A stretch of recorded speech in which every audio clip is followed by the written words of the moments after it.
Menteri Keuangan Pak Purbaya katanya akan menghapuskan slik OJK. Berita baik, apakah ini termasuk untuk orang-orang yang galbe pinjol atau gimana? Yuk kita akan bahas di video kali ini. Oke, jadi beberapa hari yang lalu ada berita bahwa ada klausul atau mungkin ya pertimbangan akan menghapuskan slik OJK gitu ya. Tapi dari berita itu sebenarnya agar untuk melancarkan KPR teman-teman. Jadi kredit rumah gitu ya, kredit untuk rumah. Nah, kalau misalnya slik OJK udah nggak dianggap lagi, apakah akan berpengaruh untuk orang-orang yang galbe pinjol? Ya tentu saja iya, akan berpengaruh. Tapi dari pembahasan yang ada, sebenarnya slik OJK itu dari dulu itu bukan sebagai penghambat atau penentu bahwa orang ini di-approve atau tidak dalam pengajuan sebuah kredit atau KPR gitu teman-teman. Nah, bagaimana dengan sisi lain untuk pinjol gitu kan? Sisi lain untuk orang yang galbe pinjol. Ya sebenarnya dari dulu itu orang yang asli OJK-nya jelek, ya itu tuh OJK itu ternyata dari petingginya OJK itu bilang itu adalah acuan untuk indikator aja terkait soal histori atau kriteria dari para peminjam. Bukan sebagai keputusan bahwa orang ini nggak boleh minjam, orang ini nggak boleh pengajuan KPR tidak. Nah, itu petinggi OJK itu bilang seperti itu teman-teman.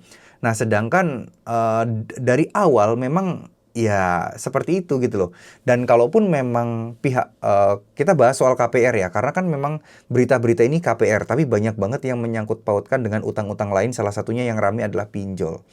Nah, masalah slik OJK ini sebenarnya kan tergantung kalian tujuannya buat apa sih? Apakah kalian memang butuh slik OJK? Nah, ini yang harus teman-teman ketahui gitu loh. Buat apa teman-teman butuh slik OJK? Itu dia tuh. Apakah teman-teman mau minjam lagi? Kalau iya memang butuh, tapi kalau enggak ya enggak butuh-butuh banget. Enggak ada yang harus teman-teman pikirkan. Nah, menurut Pak Purbaya, untuk masalah slik OJK ini banyak banget yang menghambat persetujuan KPR karena slik OJK ini banyak dijadikan acuan tanpa melihat dasar datanya gitu loh. Misal ada orang yang kesangkut di pinjol 100.000, kesangkut di mana nominalnya cuman ya 200.000, 30.000, ini yang nggak masuk akal, tapi pengajuan KPR-nya ditolak. Nah, ini loh yang menjadi konsen Pak Purbaya kemarin. Kadang kan ada orang yang kayak gitu, tapi kan mereka itu sebenarnya lupa teman-teman. Mereka itu sebenarnya bukannya nggak mau bayar, tapi lupa kalau ada tanggungan di situ karena memang nominalnya kecil juga. Nah, itulah yang terjadi sebenarnya dan akan dipertimbangkan untuk masalah ini. Tapi untuk slik OJK-nya tidak ada perubahan ya.